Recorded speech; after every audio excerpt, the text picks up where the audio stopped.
So, Admiral, thank you so much for being with us. I'll ask the question you've been asked throughout the weekend. It's about fixed-wing aircraft.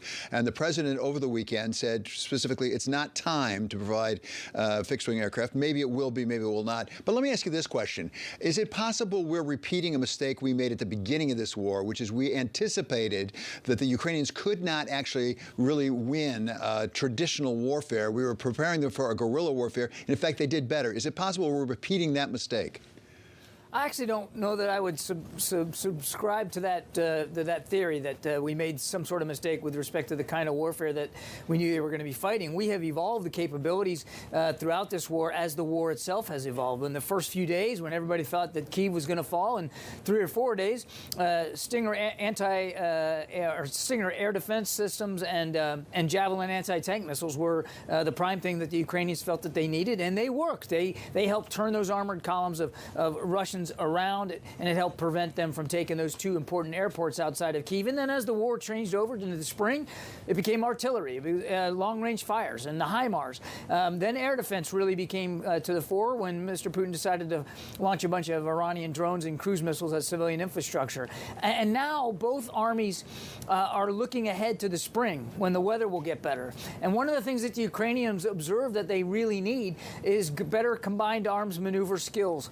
This is a ability for armor, artillery, infantry to all work together in open terrain to both defend that terrain, but also to capture more of it. And so we're taking battalions outside Ukraine. We're giving them that training. We're giving them armored vehicles. We're trying to stay focused on the fight that's ahead here in the weeks and months to come. Admiral, you are a trained warrior, and I am far from that, so you would know how this works. But is there also a need for air cover as we get into the spring? And there are reports I've seen, at least, you would know far better than I, that the Russians are really about to use fixed-wing aircraft themselves. Do we need to respond to that?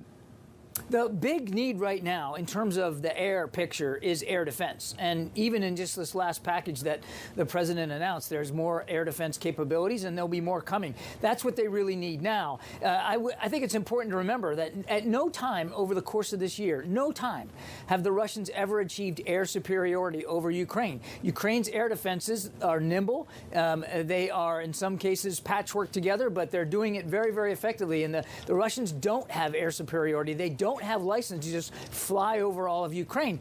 And as for fixed-wing attacks, I mean, they have been conducting fixed-wing attacks almost since the beginning of the war. But what happens is they'll fly just into Ukraine airspace, they'll launch their cruise missiles, and then they'll leave. They don't have any airfields, and they don't have the air supremacy that you would expect them to have at this point. And that's because we have focused so much on air defense capabilities. Another subject discussed much over the weekend was China and any possible future role of China. Actually, we heard from the National Security Advisor, Jake Sullivan, on that subject on CNN. This is what he said.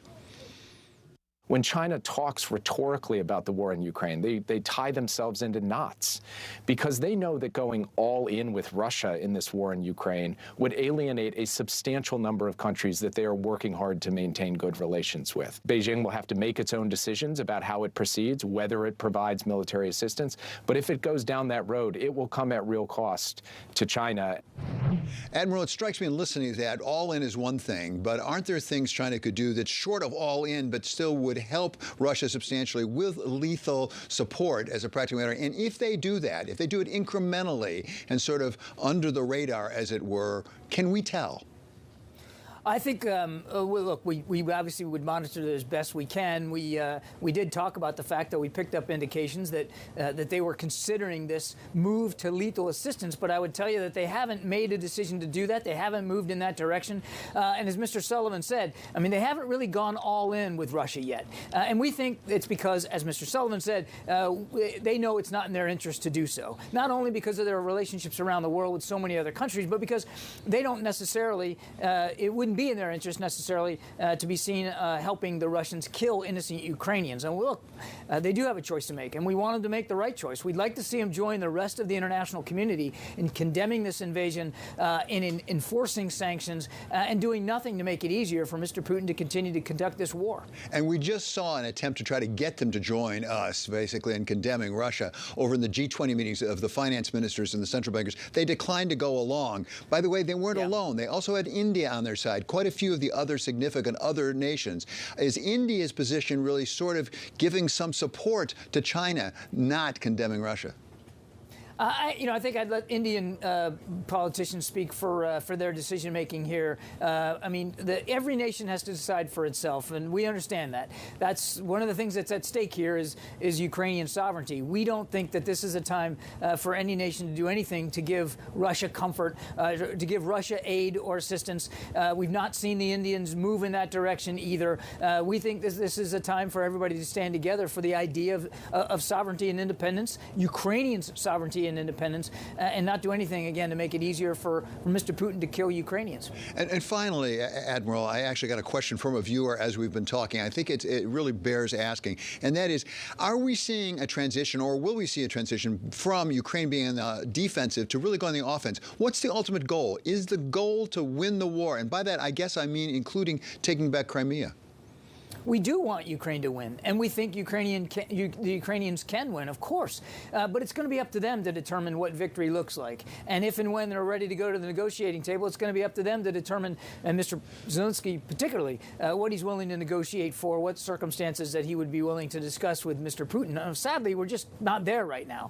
Mr. Putin has shown no effort or desire to negotiate in good faith. And as for your first question about offense-defense, I mean, again, if you go back and look at now, sadly, a year of warfare. The Ukrainians have been on the offense and on the defense, sometimes in the same day, sometimes in the same area of operations. They have taken back, since the invasion of a year ago, they have taken back more than 50% of the territory that the Russians tried to take from them. They've actually pushed back now 55%. I think they've won back, and they have absolutely every intention, come spring when the weather gets better, to continue to move on the offense. And what we want to do is use this time, not waste a minute of it, to make sure that they're ready for that.